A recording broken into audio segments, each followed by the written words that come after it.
In a minute, I will show you a full rehab session with my physiotherapist. He is going to cover lots of exercises that you can do at home, all by yourself, without having to go to a physiotherapist.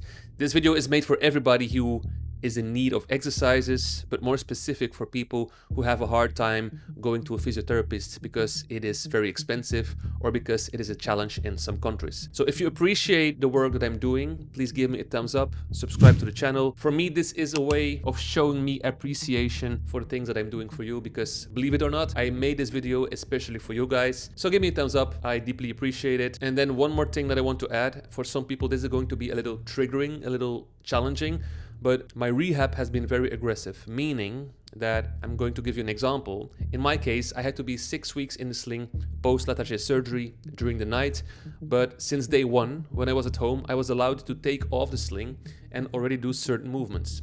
As you can see in this video, this is me in the gym after day 3. So the challenge that my surgeon gave to me is that after 2 weeks, when they were going to remove the stitches, I had to be able to raise my arm in a 180 degrees angle. So a full stretch. Some people cannot believe this because some people have to be in a sling for 6 weeks, all day, every day. My protocol is very different than that. They call this very aggressive. If you have like a protocol that is very protective, very cautious, they call that a conservative approach. So mine has been very aggressive. You will see in this video that my physiotherapist, who is by the way specialized in shoulders, he also have a very aggressive approach in terms of rehab. So you will see and hear in this video, because I'm going to ask him questions, he's going to show me some exercises, you will see that he has a very direct approach. So once again, this is a perspective, this is a way of operating. I always say follow the protocol of your own surgeon and doctor, but I think it is very important and very interesting to listen to different opinions as well, because you can always learn from them. Anyways, let's hop into the video.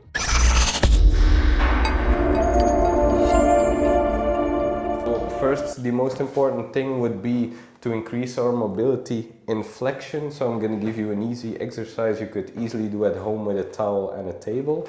Start off sitting close to the table. You're going to slide the towel down the table. Since your hands are pressing into the towel, this is going to feel nice and stable and safe. This is a very good exercise to increase range of motion in flexion. If you feel like this is getting too easy, you can just sit way back and you can start pushing the towel away until you're able to fully bend towards the table. And come back. Always do this in a slow, controlled motion. It's a mobility exercise, so there's no point in trying to do it fast.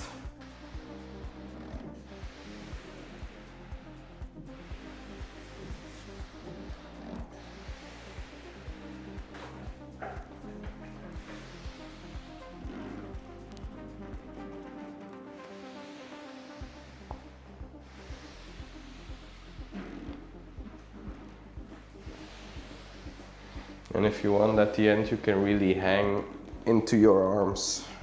Yeah, there you go.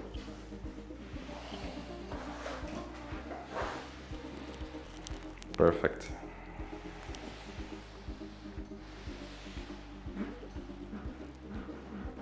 So for abduction, which is the movement outwards, I'm not really worried about that range of motion long term, but I'm definitely going to give you this exercise at the start to get it more relaxed at first. All right, so what we're going to do is place the hand on a towel as well, nicely slide it sideways, and if you want, you can definitely lean into that a little bit. Don't put too much pressure on it like this. Try to maintain your center of gravity in the body, but you are allowed to lean so you can increase the range of motion. Same thing as with the forward table slide. If it starts feeling too easy, you can lean away so you can get further. Like if there is pain, should I stop? Should I continue? Yeah, I advise to always stop before the pain. In a Latarjet rehabilitation, I always try to do exercises pain-free. That way you always know it's safe. You can't do anything wrong. You'll just have positive experiences. You are allowed to feel some stretch or pressure in the shoulder. That is fine. Okay. So you always have to differentiate between pressure, stretch, and real pain. Right. Advice I often give is, if you do an exercise, Try to go into the stiffness, stay there for a little bit, then come back. But don't go into the pain.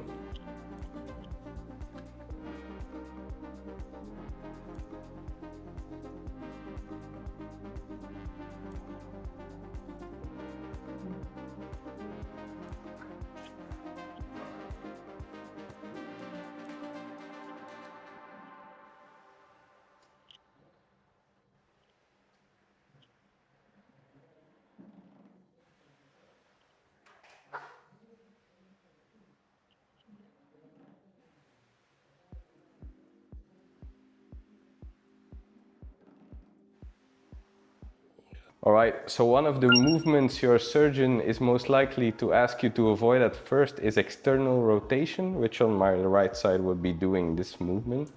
Now, this is based on the fact that they're operating in the front, which means that they have to cut through some muscles often, and they're gonna have to retear those, so they're going to try to ask you not to do this to protect the surgical side. But in all honesty, you can perfectly already do exercise for this as long as it's pain-free. If you do this from the get-go and already increase range of motion, you're definitely gonna have better results down the line. It's better this way to do it pain-free than wait for it 6 weeks and then start battling the stiffness. So what we're gonna do is we're gonna take a broomstick, hold it both hands, and we're gonna use our good side, let's say my left here, to slowly help my right side rotate outwards. The elbow should stay close to the trunk and then slowly come back, okay? Now again, this movement should be pain-free. If you start feeling any pain, you've probably gone too far, okay? My right side is actively doing this movement, but my left side is assisting, so I can go a little further.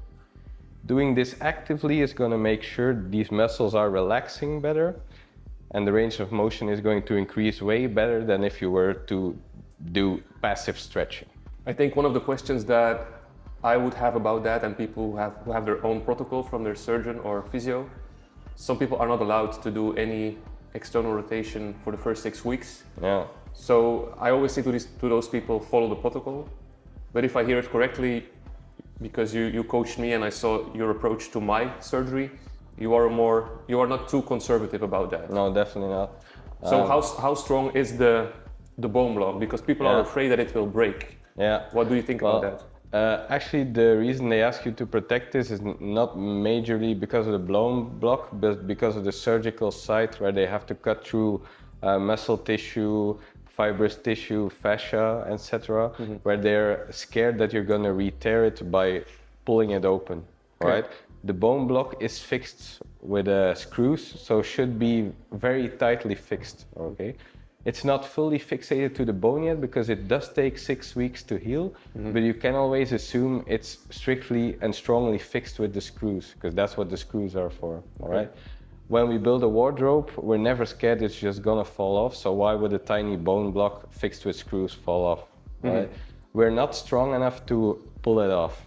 Okay. Not humanly possible.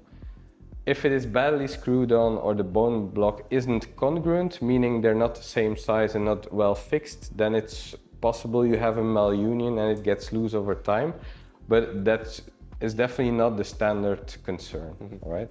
The reason they're doing that is mainly muscle tissue and dislocation, because when we rotate outwards, the humeral head, so the shoulder head, is going to translate forward.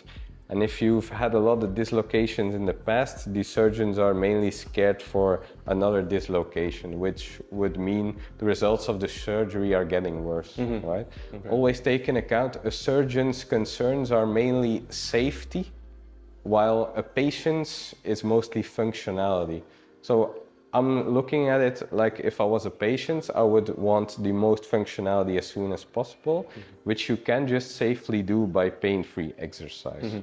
All right. So follow the protocol, yes, if you don't have any other way to do it, but if you have enough insight to safely exercise, this is definitely something you could do. All right. There is no tested reason why you should not do this. It's mainly a safety concern. Okay. Right. So I think the key is here, respect the pain boundary. Yeah, true. Okay. Yeah. Pain is a signal. Your body will always let you know when you're going too far. You're definitely going to feel pain before you would do any damage, especially after a surgery. So there is no harm in pain-free exercise. Right. Perfect. So let's say it's your right shoulder here. Left is going to help the right one, and with the right elbow we're going to try to keep it fixated as close to the trunk as possible. Yeah, there you go. Yeah. If you just recently had a Latarjet, you're definitely going to feel it pulling here, often near your wound. That is totally fine. Okay.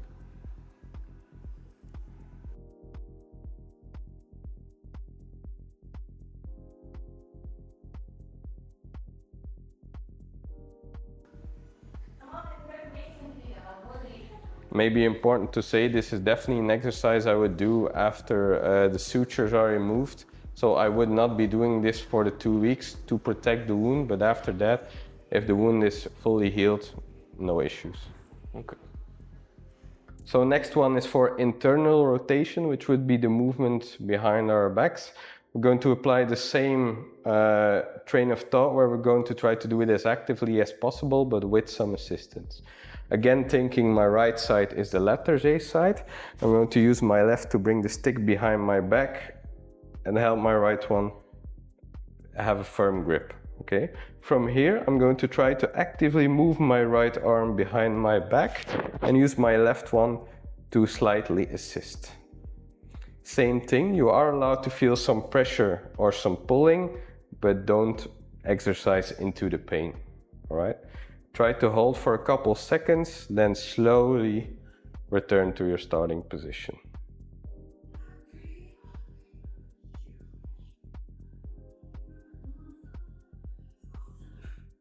This way. At first, we're going to try to stay as close to the back as possible. Just doing this. This is fine. We can do this in a couple of months all the way up to here. Definitely not the first couple of weeks.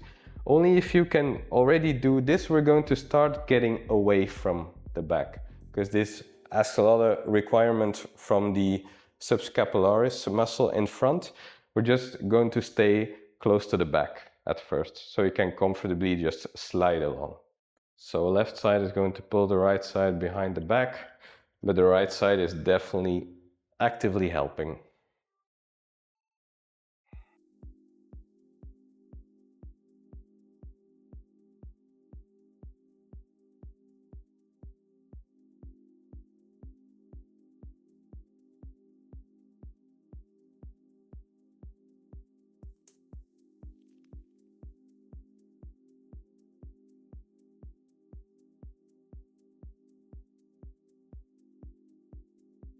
And then a later phase would be to we're going to pull away from the back.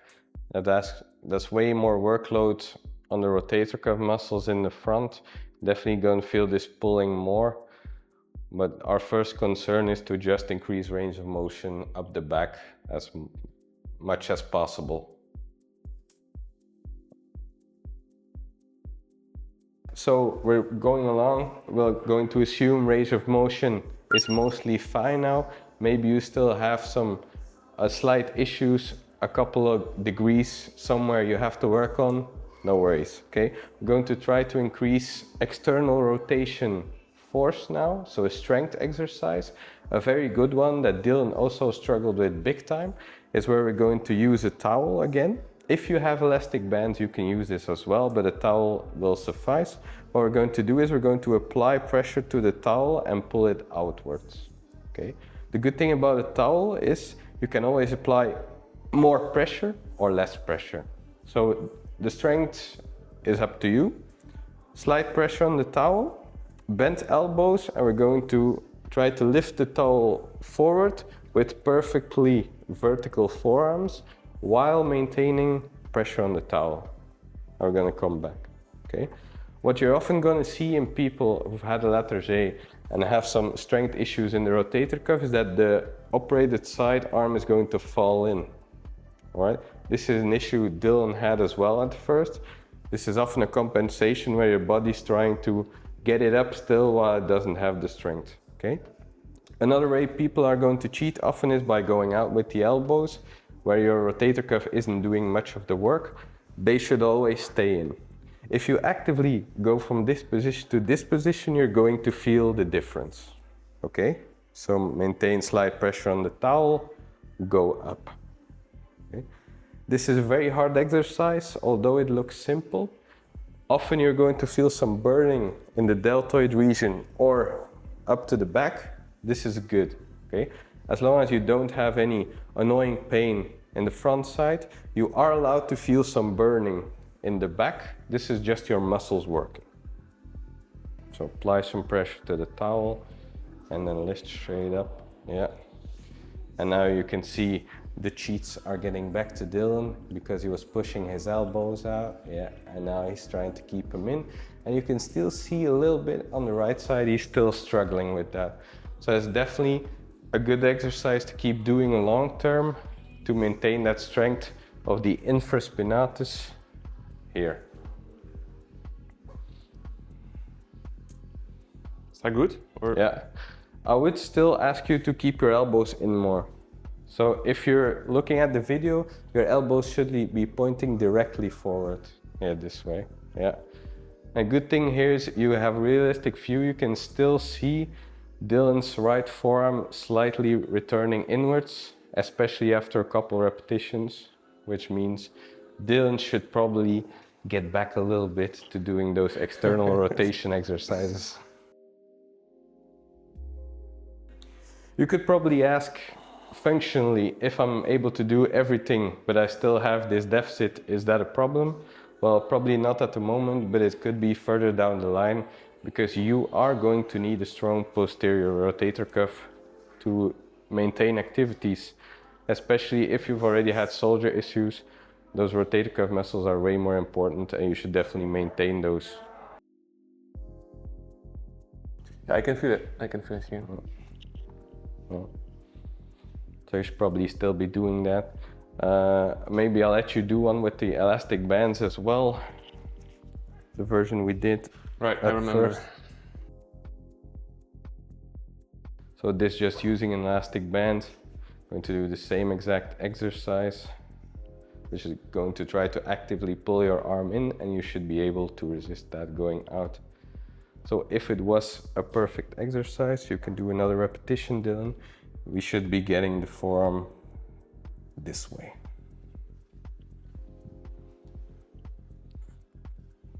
Yeah, good.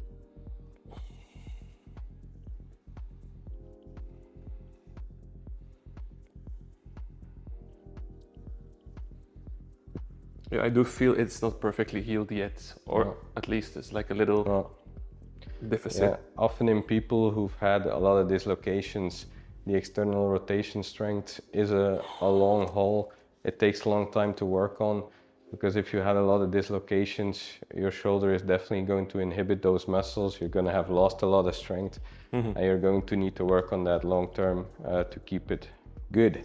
So one of the questions that I received from the subscribers and people in general who did the surgery is about the external rotation. Most protocols that I read about are like saying the first 6 weeks 0% or 0 degrees exorotation. In my case, it was like 30 degrees. Yeah. So how should people think about that? Because I experience a lot of fear around the external rotation part. How should they think about, or how do you think about that? Yeah. Well, the fact that there are various different protocols all saying various different degrees should already be a clue that there's probably not a golden standard. The way these protocols are developed are when these surgeons were invented, different surgeons all around the world started doing these surgeries and were probably worried, what would be the risk of failure with certain movements? I assume it will be this movement, this amount of degrees, I will write this down, okay? That surgeon, or even possibly that department, then probably maintained those guidelines and probably passed them along at every surgeon they gave tutoring to along the way. So if we go to the closest hospital here, you're gonna get a different protocol 15 miles down the line, all right? Which means that's just the rules these surgeons apply to maintain safety, but they're not science-based definitive rules of what you should be doing. some people will have a hard time going beyond 0 degrees because they have a lot of stiffness, but other people get out of the surgery and can already do this. Yeah. If you can actively do it without pain, then why should you restrict yourself? If it's an active, safe movement, you shouldn't. So just do what's pain-free, give it time to heal, and that should be the only restriction you have. There are other restrictions, of course, but with movement, without weight, there is nothing you could do wrong, mostly. Yeah. There is a difference if we would say, if you would start doing push-ups from day one and applying your whole body weight and pressure, that's a different thing, all right? But just active movement with the weight of your arm, no issues, all right? Why there's a lot of fear? Mostly because it's instilled. A good way to maintain boundaries is to make sure your patients are scared of doing this, like by saying, oh, definitely don't go beyond 30 degrees or you might dislocate. If you're a surgeon and you're saying this to someone who's had 20 dislocations, they're definitely going to be like, no, I'm definitely not going to do that. But we should probably, in healthcare in general, try to maintain a more motivating approach, less than actively scaring people or restricting them. So, Good one. All right. All right, so next exercise, you're going to need 2 weights, or what you could do is just take 2 water bottles. 1 liter water is 1 kilogram. So you can start off doing half a liter, half kilogram, and go up in water weight. All right. So what we're going to do is we're going to let the weights hang near our legs. And we're going to try to aim the weights at the corners of the room whilst you're sitting in the middle of the room. We're just going to slightly rotate outwards our weights, but not entirely. Okay, this angle specifically is going to activate the rotator cuff muscles more and the delts less. You can actively try this by just doing a front raise and then just switching to this angle. You're going to notice it's way harder, even harder than doing a side raise, because you're using less deltoid muscle and more rotator cuff. Okay, so this is definitely a good strength exercise for the rotator cuff. You can go up swiftly and try to slowly decelerate the weight on the way down, so the rotator cuff is still working while you're going down. All right, I'm going to start off doing 10 repetitions of a weight that feels good to you. No more than 90 degrees. 90 degrees is fine for strength exercise of the rotator cuff. The last 2 or 3 should definitely be feeling a slight sour or burning feeling deep in the shoulder, then you know you've perfectly dosed the exercise. Like people can also start off without weight. Yeah, right? definitely. That's indeed a good question to ask, because at first, if you're looking in the mirror, or now maybe it's footage of the video, if you were to do this without weight, you're going to chase a symmetrical movement. What a lot of people are going to do at first, and that's maybe a good thing to highlight, is especially when you've had soldier surgery and if you've worn a sling or a shoulder brace, is that people are going to use the trap more at the start and trying to lift up the shoulder. Like that, yeah. Yeah, like this. You also did this at first, and a lot of people are going to have a lot of issues at first in the trapezial region, or here where the levator scapula is running downwards. That's normal at first. The stronger the shoulder gets, the less the neck is going to have to compensate and do the work. So this should subside by itself. If you still feel like you're still having a lot of neck issues after a couple months, but the movement looks smooth, then you should probably try to get some therapy to get that neck all loose and mobile again. But again, this is just a normal compensation after surgery. So maybe a good thing to add would be that a lot of people and a lot of therapists as well at first will try to tell you to reduce the shrug and actively try to keep the shoulder down. This is still a technique often taught, but now research has shown that it's actually counterproductive to try to actively stabilize the scapula while you're doing other movements. If you're still shrugging in an active movement, that probably means you should be either doing an exercise where the shrug isn't visible, which would be like an assisted movement or a different kind of movement, or you should adapt to the load, right? If I take 2 kilograms and I'm shrugging like this, but I take one and I'm doing it perfect, then that probably means I should be still doing 1 kilogram and not trying to actively keep my shoulder down instead. Okay, always chase natural movement. All right, so for full sports function, definitely we should be able to do active full flexion. All right, but for a lot of sports, you're also going to need active resisted flexion. And for that, we're going to need some additional muscles, the delts, rotator cuff, yes, but also scapular muscles in the back and the serratus here in the front. Often when I have Latarjet patients or shoulder patients in general, what I see is that the definitive lack or problem was more scapular muscle endurance. So what I'm going to do is use a weight, but what would be actively better if at home, if you were to take a bucket with some water, as long as you don't spill it on yourself at least. The good thing about this is that you can ease the weight over time. You're going to hold the bucket overhead. The water in the bucket is going to slightly run along the way, which is also going to actively work stability. Going to try to hold the bucket overhead, and this is a good first exercise. Just hold the bucket overhead, fully flexed, torso extended, no leaning back, fully extended. Okay, all the work should be done in the scapula and the shoulder. If this is fine, this works, then you can try touching the ground whilst fully holding the bucket vertically overhead. Okay. The good thing about holding a bucket with water is that if you were to lose stability, you would definitely feel it going away. Okay, so this is a good strength exercise, but also a good stability exercise. Okay.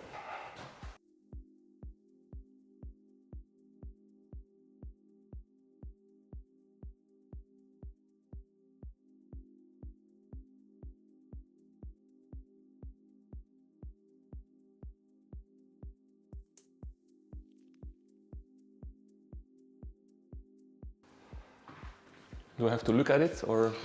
No, not specifically.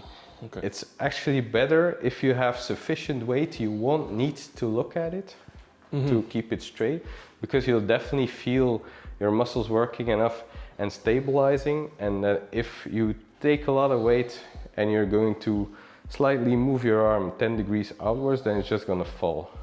So if it's too easy or you can actively bend it sideways, then you're probably not using enough weight. Okay.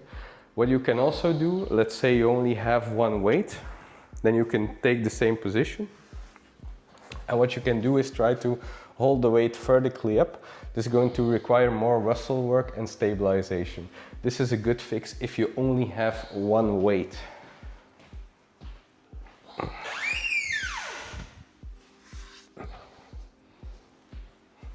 Oh no. So let's say this is also getting too easy, then you can always make it a more playful exercise and harder by placing a smooth object on top, which Dylan is now going to have to stabilize.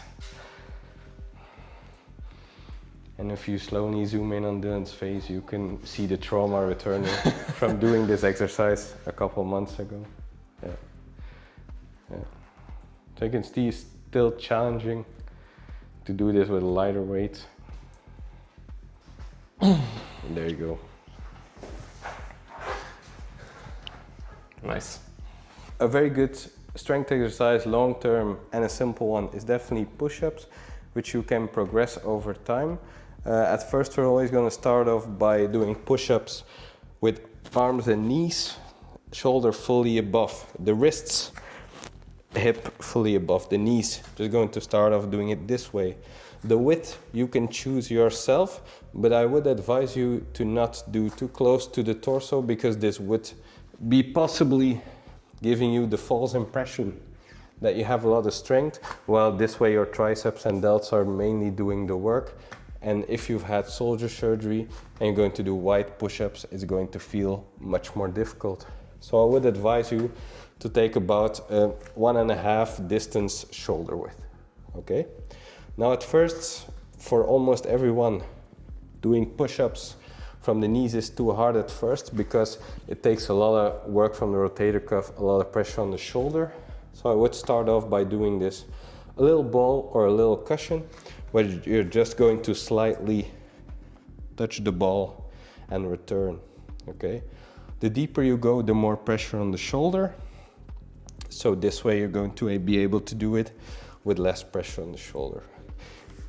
My most used goal is every variation you're able to do 20 reps, only then you progress to the next one. So 20 reps in this, then you can slowly start progressing downwards with less reps, of course. So what I'm gonna ask Dylan to do is to do this with the ball, then without the ball, and then we'll build up progressions over time. So you can see every variation.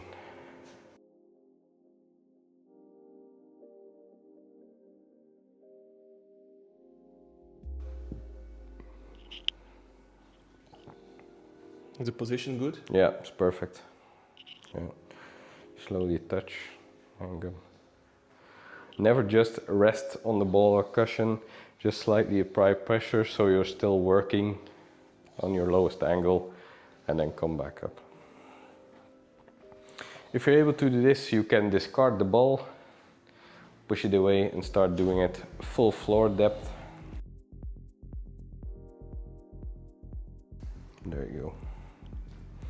So the main goal of these push-ups is strength, but this should always be symmetrical. If you're filming yourself or doing them in the mirror and you see you're doing them way asymmetrical, that you're pushing way more on your non-operated side, then you should probably go back a variation.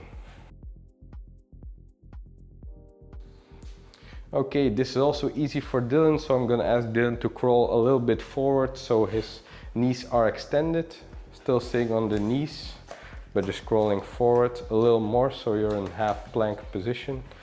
There you go, and doing push-ups this way.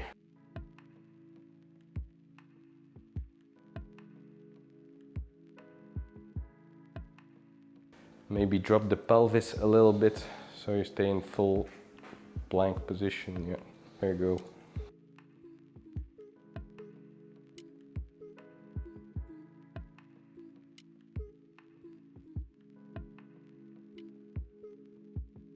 So this is also easy for Dylan. He's all warmed up now, so he can go to full push-up plank position. Only if you're able to do a half plank, 20 repetitions, you can start by doing 5 to 10 repetitions, full push-up.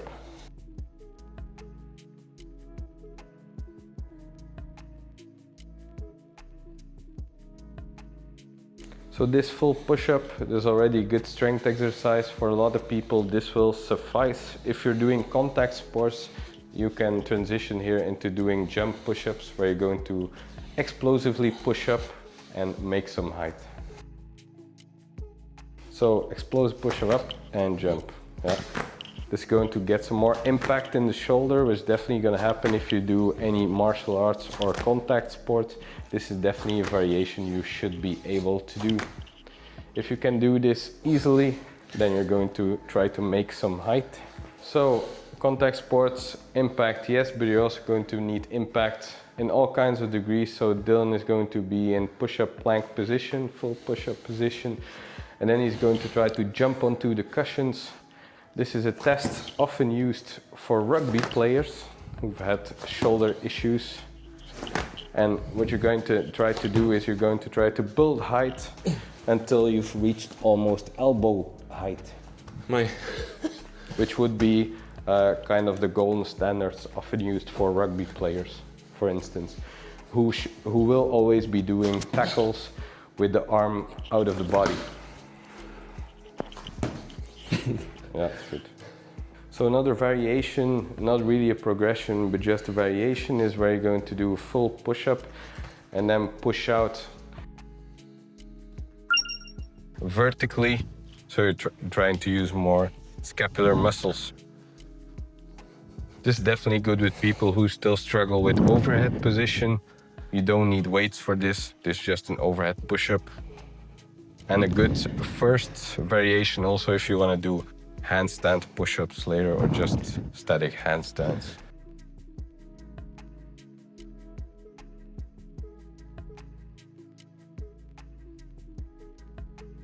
So next one is called bear crawl. It's a good strength, endurance, but also definitely stability exercise. A lot of core work in there as well, where we're going to push up position Slightly bend the knees, like if we're walking, and we're going to crawl sideways.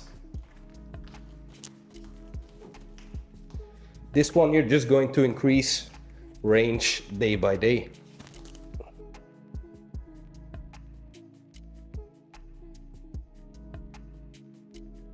So this is one of those exercises that looks very simple, but it's very hard.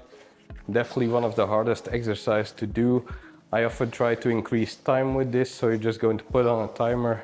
Try 30 seconds at first, trying to increase it up to 2 minutes. Definitely gonna be a good endurance workout, a lot of core work, and definitely enough load on the shoulder.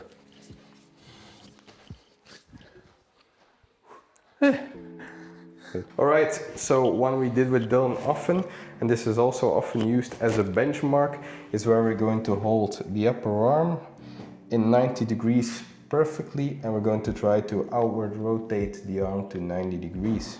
All right, if you're young and athletic, standard we have is you should be able to do 20 full repetitions against gravity. Slowly keep the arm over here, yeah, there you go. So the gold standard here is 20 repetitions for an athletic young person, full range of motion. This is definitely one of those exercises where you start off just doing half reps, and you're going to have to increase your range of motion and strength over the months. This looks very simple again, but it's a very hard exercise, which you should definitely do long term. The compensation here often used is one that you saw Dylan doing at first, where people are going to try to pull up the arm, or other people are going to try to more extend the wrist to try and cheat a little bit. Like this? Yeah, people often do that. Something you can do to counter that is where you're trying to take something in your hand, slightly squeeze it. This is going to refrain you from extending your wrist, and is also actively going to help to activate your rotator cuff muscles. So now I'm going to give Dylan a towel. I'm going to start off at 90 degrees again. He's going to squeeze the towel and then do the same exercise. All right. For a lot of people, this is a way to kind of circumvent the cheating with the wrists and the shoulder. And rest. So personally, I would always try to tailor exercise to each individual selectively. If that's not a possibility for you and these exercises are all you have, my main advice would be keep doing these exercises, build up range of motion over time and build up repetitions and weight over time. These are all very simple exercises who are still very important and very useful long term. So just try to increase loads, try to increase range of motion, speed, and these exercises will definitely still help you long term. Thank you so much. You're welcome. Alright guys, if you're still watching, that means that you're a true soldier. Thank you for watching. I hope you enjoyed it. I hope you learned something. If you have questions, let me know in the comment section. And other than that, I just pray and bless that you may have a great recovery. Let's stay in touch. Let me know how you're doing and see you soon. Ciao.